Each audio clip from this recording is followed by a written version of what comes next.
E como a gente está começando o ano, é normal que a gente pense num ano novo, desapegado daquilo que não serve mais, com coração aberto, peito aberto para aquilo que vem de novo, e é bom. É tempo de realmente dizer adeus a que não te agrega, para poder seguir em frente, né? Às vezes é uma história, um relacionamento, uma mágoa. Eu sei que muitas vezes essa não é uma tarefa fácil e é por isso que a gente trouxe ele, que é filósofo, coach, tem nos ajudado bastante. Carlos Florencio, vem me dar um abraço. Eu tô aqui esperando. Tô de branco. Pra desejar, assim, um ano com muita Feliz ano novo, paz, viu? né? Tudo que a gente mais quer é um ano de paz, um ano novo aí de possibilidades, de muita luz. Muita Senta aqui luz, né? pertinho de mim. Às vezes é necessário mesmo a gente dar uma olhada para trás para prestar atenção naquilo que está em excesso, que a gente não precisa mais carregar, né? A gente tem a tendência de carregar tudo aquilo que a gente valoriza, né? Então, às vezes, a gente se dedica a coisas que realmente não são muito úteis para a nossa saúde, para o nosso bem-estar, né? Para as pessoas do nosso convívio também, né? Então, as pessoas, às vezes, elas descarregam, muitas vezes, essas coisas pesadas, negativas, mal resolvidas, principalmente para as pessoas que elas mais gostam, porque estão mais próximas, né? Eu digo que as pessoas que nós temos um certo envolvimento emocional é como se não tivesse barreira. Então eu não sei o meu limite, eu não sei o limite do outro e por vezes eu posso desrespeitar. Às vezes a pessoa está super bem, super alegre, sabe? Você recebe ela como você me recebeu, com um super sorriso e a pessoa com uma cara amarrada e tal, né? Quer dizer, é aquele balde de água fria, como se diz no popular. Então a gente tem que saber que às vezes, né, é preciso fechar as portas de onde nós saímos, né? Então se você saiu do seu trabalho, não estava legal, não leve essa energia para dentro da sua casa. A sua esposa, os seus filhos não tem nada a ver com isso. É um processo seu, né, do seu trabalho, de um dos setores da sua vida. Então, saber separar os setores da nossa vida é muito importante, né? E também, se caso você saiu de uma situação que não lhe agradou, ficou com mágoa, ficou com raiva, como você mesmo disse, né? Ficou com alguma coisa mal resolvida, né? Porque não existe coisa bem resolvida, né? Quando é mal resolvida mesmo, né? Então, quando você sai porque não compreendeu, não entendeu, não aceitou, não é legal você sair dali e começar a fazer comentários com os outros, falando daquele assunto, né? Lembre que uma pessoa agradável, ela não vai falar de assuntos desagradáveis. Hoje em dia, a gente encontra muito mais facilmente as pessoas falarem mal uma das outras do que propriamente bem uma das outras. Sabe por quê? Porque ao falar bem do outro, e se eu considerar o outro de repente melhor do que eu posso estar denunciando que de repente eu estou me sentindo inferior àquela pessoa. Então as pessoas, para não se sentirem por vezes inferiores e mal, porque de repente alguém está melhor, porque está viajando, né? A gente vê no Instagram, né? Vê aí nas redes sociais, porque está fazendo coisas que são agradáveis, a pessoa às vezes prefere pegar em alguma coisa que seja ruim para poder diminuir aquela pessoa, para ela se sentir um pouco mais superior.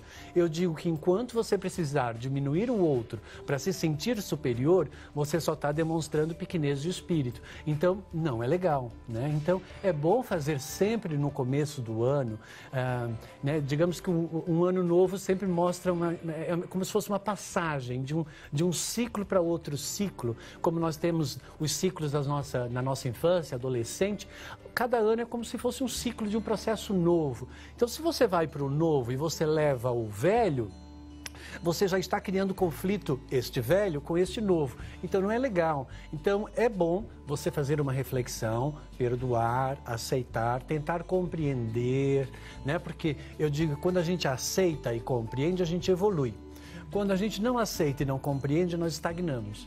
Então, ficar estagnado gera inércia, né? Ou seja, as coisas não fluem, a prosperidade também não consegue chegar. Porque prosperidade significa que as coisas estão férteis e estão fluindo muito bem, né? Então, se você começa a reclamar demais da vida, nada tá bom, tudo está ruim, significa que você não está sabendo valorizar as coisas, né? Então, refletir sobre valores é sempre muito importante em qualquer momento da vida. Mas quando a gente transcende de um ano para o outro, que a gente quer realmente expandir uma energia boa, convém você parar, né, Cláudia, e fazer aquela reflexão. O que eu quero carregar comigo? Vamos imaginar que você tenha uma espécie de bolsa nas suas costas. O que você quer levar? Você vai querer levar uma coisa pesada? Eu digo que todos nós carregamos a nossa cruz. Eu faço de tudo para mim ser de isopor, sabe? Então a minha é bem levinha, que faz parte do processo, né? Então é assim, a vida não é um sacrifício, ela é um sacro ofício, é sempre um ofício ao sagrado. Então esse ofício ao sagrado é você conseguir ver o lado bom, mesmo nas situações ruins, né?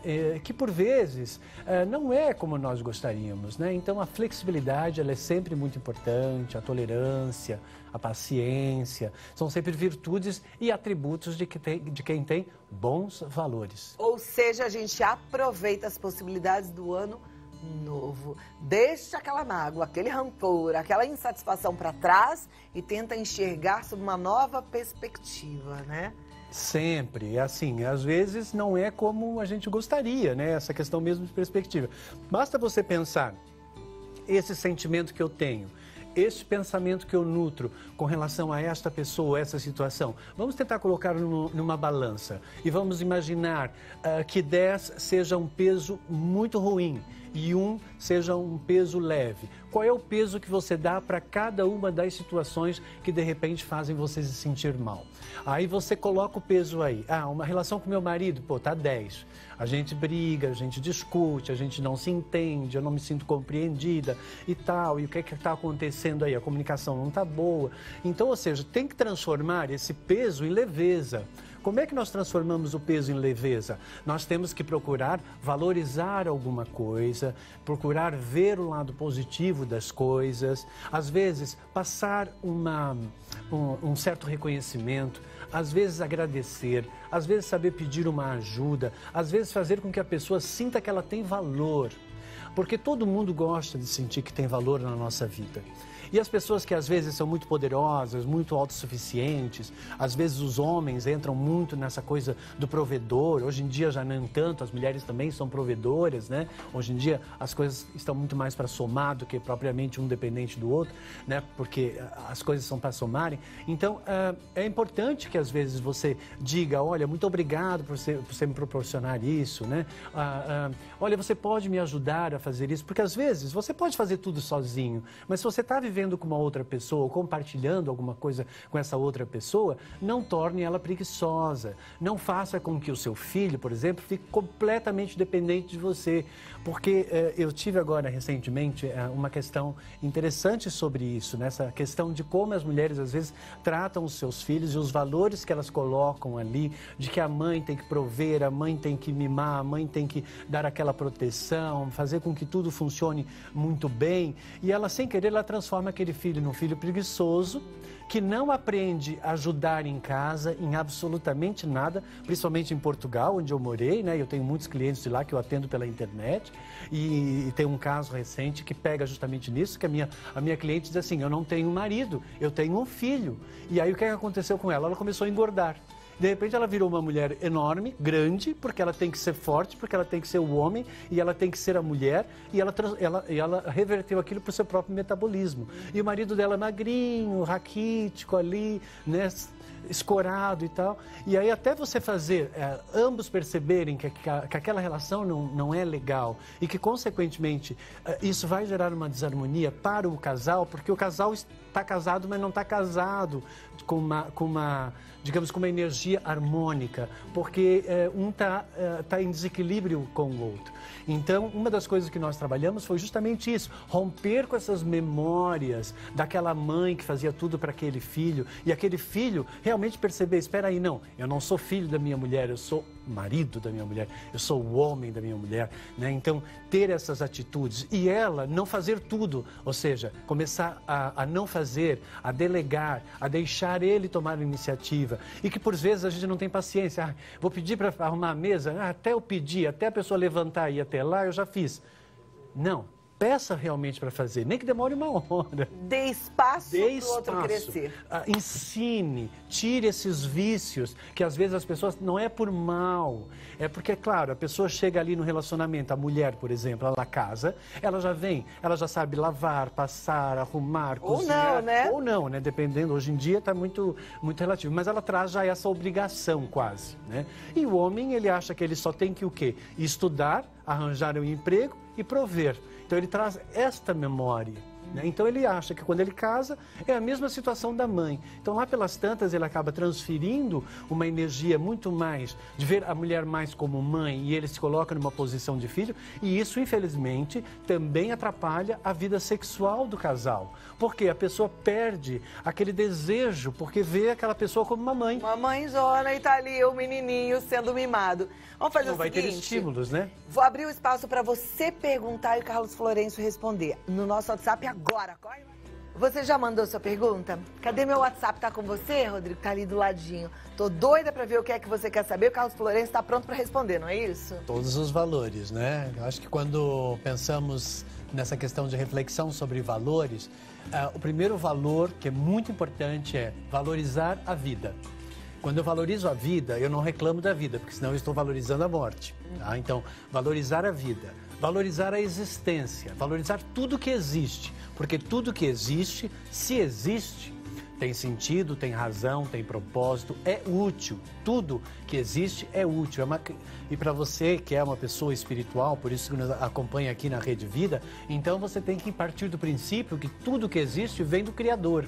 Então, se o Criador criou e permitiu que aquilo exista, ele tem valor sim. Então você não pode dizer que aquela pessoa não presta, que aquela experiência não presta, minha casa não presta, meu emprego não presta, porque isso significa que você não está sabendo valorizar a partir daquilo que você não consegue valorizar, né? Então significa uma restrição sua. Então, saber valorizar, reflexão sobre valores, começa por valorizar a vida, valorizar a existência, respeitar cada um como cada qual. Lembre-se, o universo fez todo mundo diferente, né, Cláudia? Você é única, eu sou único, você que está nos acompanhando aí é único.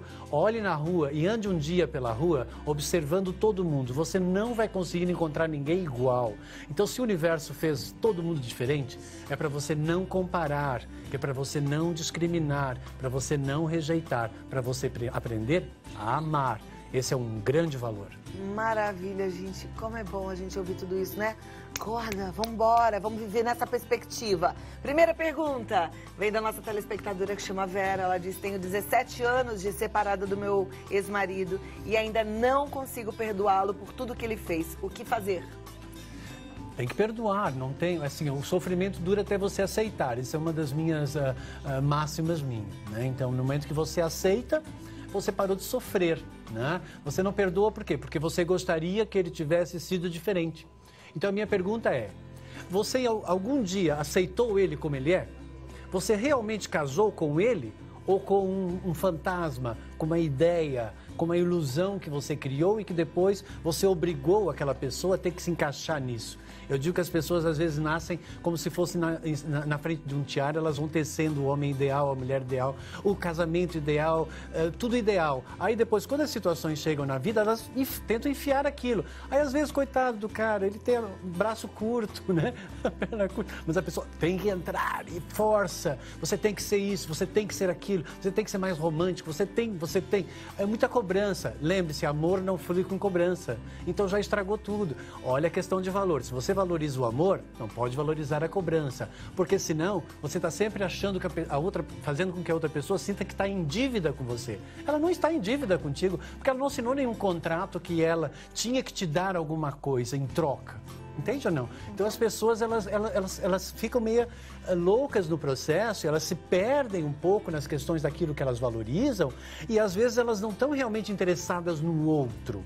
Então observe se realmente você não perdoa ele ou não perdoa aquilo que ele não se encaixou no que você gostaria. Ok. Próxima pergunta é da Michele Jesus. Ela é de Várzea Grande, no Mato Grosso. Ela gostaria de saber se só a mulher que tem que fazer as coisas em casa ou o homem pode ajudar. Ela diz: sou casada há 18 anos, mas ele não me ajuda em nada em casa. Isso me aborrece e muito.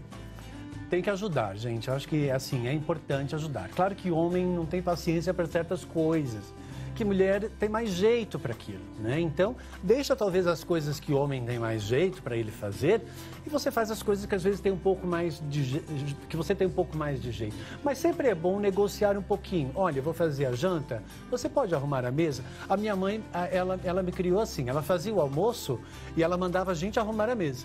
Então, nós é que arrumávamos a mesa, aí eu arrumava a mesa, minha irmã tirava a mesa.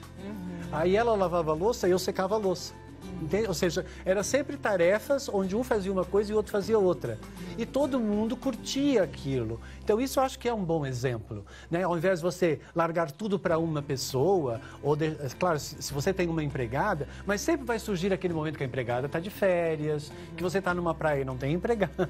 Agora, você vê, a Michele está nessa situação há 18 anos e ele não ajuda em casa, né? Eu tenho uma frase que eu gosto muito, que é nada muda se a gente não mudar. Então, eu penso assim, Carlos, talvez para o marido ajudá-la, talvez ela possa fazer algumas mudanças, se permitir um tempinho de descanso, né? Porque, de repente, ele acha que ela não dá espaço. Sei, Michele, cada caso é um caso, isso é bem delicado, mas talvez você precise fazer umas mudanças para permitir que seu marido comece a te ajudar. E você falou uma coisa hoje que me despertou também uma atenção especial, que é a gente enxergar no outro a potencialidade do outro. Talvez ele não ajude na tarefa doméstica, mas ele ajude em outras coisas e que ela não está sabendo olhar e valorizar. Né? E às vezes a forma, porque tem mulheres que têm a mania de achar que homem é vidente. Homem não é vidente, você tem que tornar evidente. Sabe? Então você tem que dizer, porque o homem ele funciona diferente das mulheres. As mulheres, ela têm um instinto de proteção maternal, então elas sempre se preocupam com um todo. O homem não tem isso, então ele não se preocupa dessa mesma forma. Então você tem que ser muito clara. Dizer assim, olha meu amor, eu vou fazer a janta, você se importa de fazer isso para mim, para adiantar, para depois a gente poder ver um filme? Comunicação com clareza. Olha, por que você não abre um vinhozinho pra gente, tomando vinhozinho enquanto eu faço o nosso jantar? Olha como você está trazendo a pessoa. E não ficar assim, porque ele não me ajuda nunca. Porque nunca não sei o quê. Olha lá ele sentado. Aí reclama.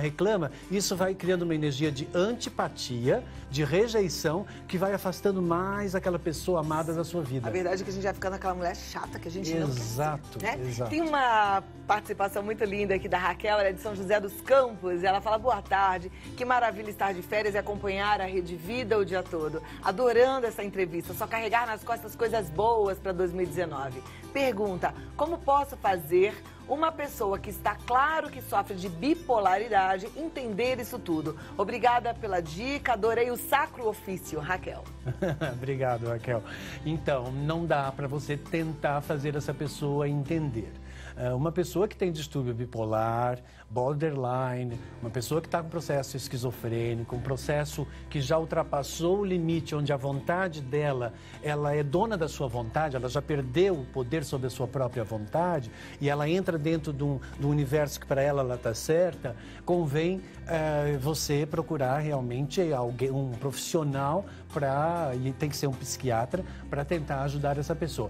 Mas às vezes é importante não dizer que é um psiquiatra, sabe? Às vezes é importante você talvez trazer esse profissional e esse profissional dizer que é um amigo seu e deixar essa pessoa se expor, falar, conversar. Aí ele consegue fazer um pequeno diagnóstico, consegue de repente dar um medicamento, porque às vezes a pessoa tem uma deficiência química mesmo, ela precisa fazer um equilíbrio e isso faz com que essa pessoa melhore. Eu sei porque eu tenho pacientes que sofriam disso, né, e que se transformaram completamente. Então, assim, eu sou a favor, né, claro, da gente não exagerar com remédios e tudo mais, mas a medicina está aí para ajudar e nós temos que sempre procurar as coisas todas. Agora, uma pessoa que está com distúrbio bipolar, ela não tem controle, ela pula de uma euforia para uma agressividade e para uma alegria e para um choro. Portanto, a gente nunca sabe o que é que vai sair dali.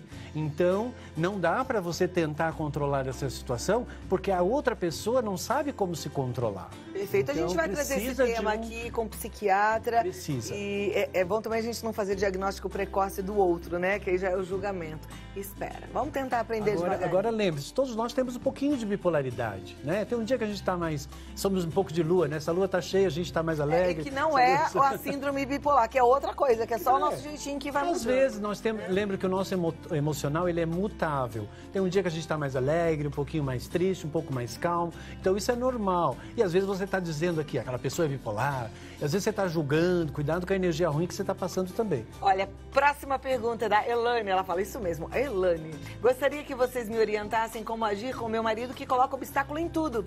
Se eu não bater o pé, ele não faz nada. Parece que ele tem medo de tomar alguma decisão errada, do tipo comprar um carro. Tá difícil lidar com ele. É difícil. Então, essas pessoas isso são conflitos que a pessoa tem.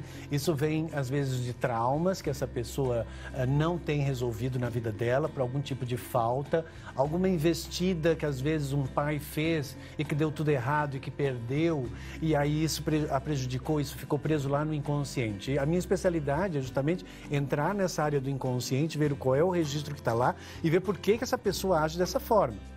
Eu sei que parece que é uma atitude errada dele, mas às vezes é mais forte do que ele, porque o inconsciente às vezes domina a pessoa. Então, precisa procurar uma ajuda, mas muitas vezes a pessoa não quer essa ajuda, Cláudia. Esse que é o grande problema, porque a pessoa acha que está bem daquela forma. Não, a vida é para você expandir, a vida é para você arriscar, né, com cautela. A vida não é para você ter medo, não é para você bloquear as coisas, com medo de perder. Não, você tem que arriscar. Então, eu acho que ele precisa sim de ajuda. A vida é para ser vivida, né? Mas a gente não muda o outro, o que a gente pode é mudar a gente. Então, presta atenção em você e se cuida. Muito obrigada, meu amigo. É tão bom te receber. Eu sei que você está indo agora para a Europa? Não, eu vou para a Índia. Uau, para a Índia. Então, máximo. Vou fazer um retiro espiritual. Que delícia. Vai conhecer lá? Yoga, você já meditação. foi? Eu vou não, a primeira vez que eu vou. Depois você conta tudo? Vou mandar fotos e tal. Eu quero saber tudo. Fazer tudo. Vou para Rishikesh, vou para Dharamsala. Então, boa viagem, que Deus te acompanhe. Depois vou para Londres e fico um mês. Aí ele fica lá em Londres atendendo a turma lá da Inglaterra, mas também atendendo a gente aqui no Brasil pelo Skype, tá bom? Isso, e você pode entrar em contato através do carlosflorencio.com.br ou Face, Instagram, Carlos Florencio Oficial. E o contato, que, gente, hoje em dia é tão fácil, WhatsApp, você manda uma mensagem rapidinho, já responde, é o 119 8319 9848. 98319-9848. Deus te abençoe e um feliz 2019. Tudo de bom pra você também. Boa viu? sorte, viu? Obrigada, Muita luz, tá? obrigada. Vamos que vamos.